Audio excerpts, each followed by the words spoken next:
Assalamualaikum warahmatullahi wabarakatuh. Pada video kali ini, kami akan menyajikan hasil ruang kolaborasi pada mata kuliah Perencanaan dan Pengembangan Kurikulum kelompok 5 materi tentang Evaluate Work and Progress.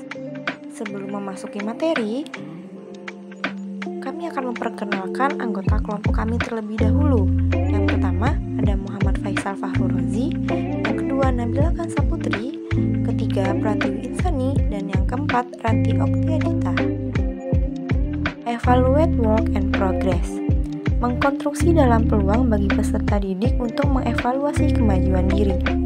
Evaluate merupakan rancangan kegiatan yang mengajak peserta didik untuk melakukan penilaian terhadap dirinya sendiri dan juga peserta didik lain.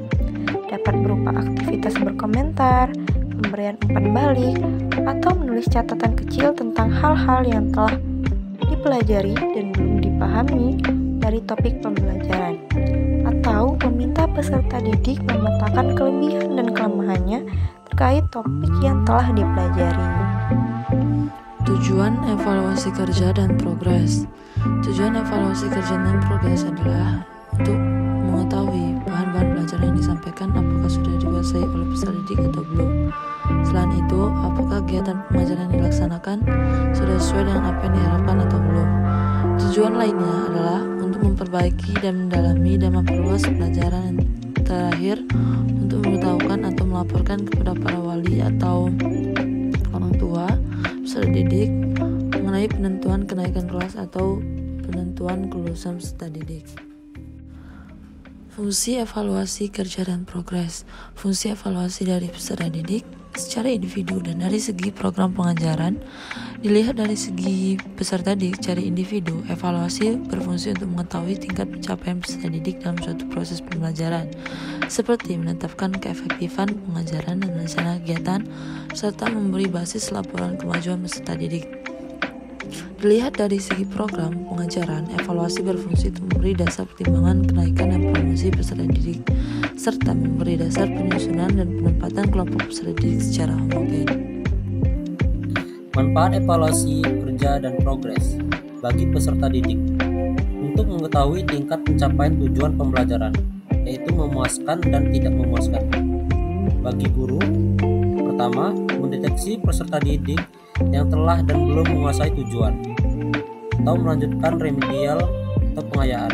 Kedua, ketepatan materi yang diberikan, yaitu jenis, lingkup, tingkat kesulitan, dan lain-lain. Yang ketiga, ketepatan metode yang digunakan. Dan selanjutnya, bagi sekolah. Pertama, hasil belajar cermin kualitas sekolah. Dua, membuat program sekolah.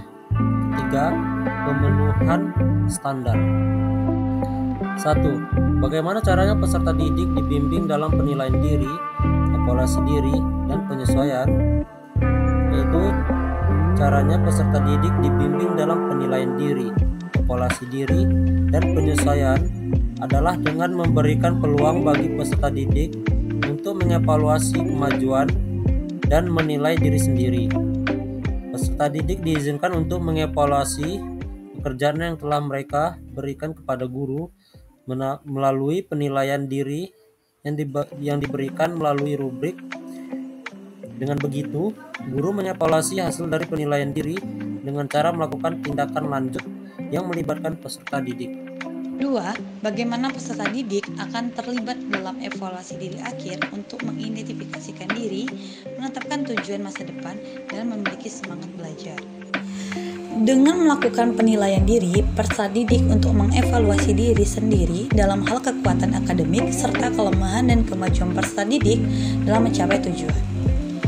Peserta didik memantau diri sendiri dan menyesuaikan diri dengan kebutuhan. Selain itu, peserta didik secara proaktif mempertimbangkan apa yang berhasil, apa yang tidak berhasil, dan apa yang dapat dilakukan dengan lebih baik.